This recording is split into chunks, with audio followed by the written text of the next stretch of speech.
Hey everyone, welcome back to the channel. My name is Junior Fire, ex-professional boxer, now fight analyst, your fight analyst.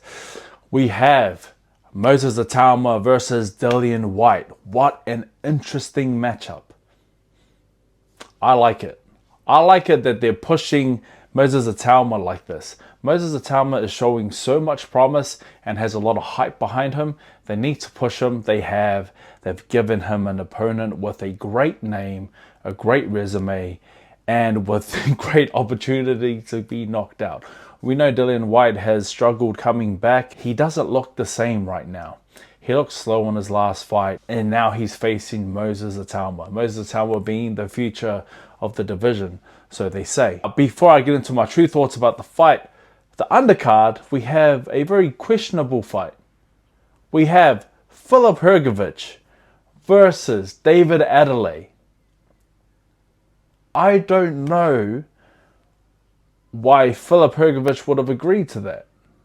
It doesn't make sense. I don't know why David Adelaide would. I mean, I definitely know why you would be trying to fight anyone above you, but for Filip Hrgovic to agree to fight David Adelaide, what? Hold on, is there a fly? That fight to me on the card that popped out to me. I think the fight itself is going to be pretty entertaining, but it just, as a business move and as you progress in boxing, it just doesn't make sense. I think the way that the top of the heavyweight division is kind of tied up right now, it kind of does make a bit more sense now that I think about it. We have the belts tied up. We have the people who are next in line, like Joseph Parker, right there with Usyk and with Dubois and with Tyson, and you know, we have those guys up there. You have Filip Hrgovic, who is highly ranked. Maybe he's doing this to keep busy, but this is going to be an entertaining fight nonetheless. Well, that's what I think about it anyway. I think it's going to be entertaining while it lasts. I think it'll be too much for David Adelaide at this moment. So I'm looking forward to that fight, but it just doesn't make sense to me. In terms of business, it just doesn't make sense. I think it's bad business for the both of them. David Adelaide should kind of be fighting guys on a lower level right now, you know.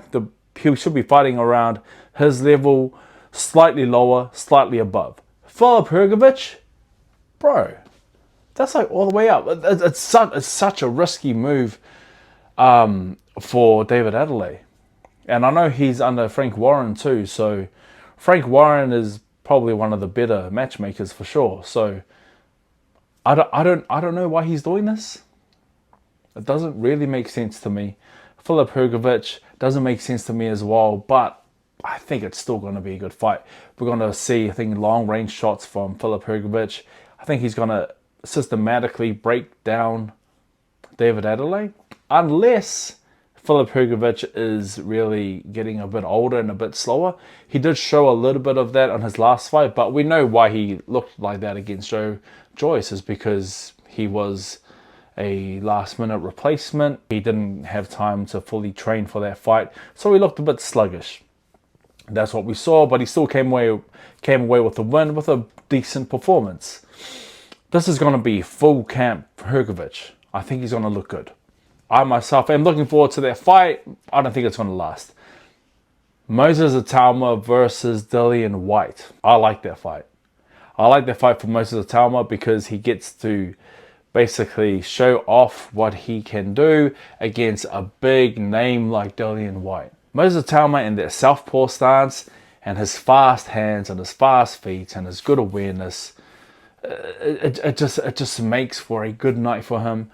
Dillian Whyte on his way back into possible contender talks, but he's just not looking the same right now. Is he going to pull up in the best form ever? We don't know. I doubt it. When Dillian Whyte was at his best, it was when he was busy. He was fighting everyone and anyone. He would never shy away from a fight. He would go there and fight. He's not much of a boxer. He goes in and fights his opponents. And I love that. I'll give an honorable mention to my toko Hemy. Hemy was supposed to fight Dillian Whyte when he was scheduled to fight in the Fabio Wardley card. That didn't happen.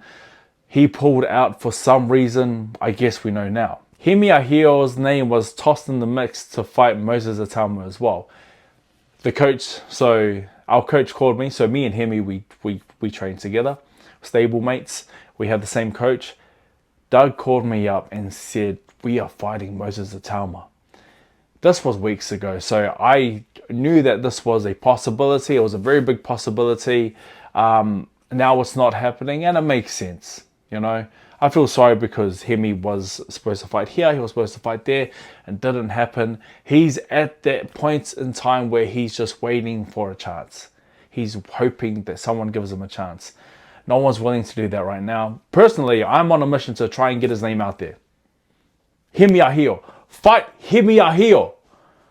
Heavyweight. Give this guy a chance. Go fight him. He is waiting.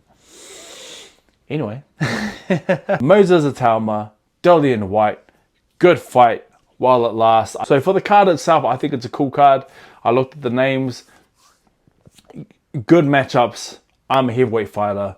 Guys, follow me for my heavyweight fight predictions. I'm giving you guys the heavyweight fight predictions.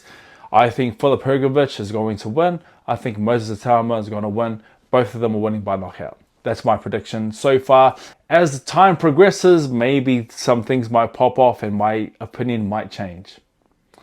Either way, I still think both of these fighters are winning. Maybe the way they win will change. Anyway, that's me, guys. My name is Junior Farr, ex-professional boxer, fight analyst. See you guys next time.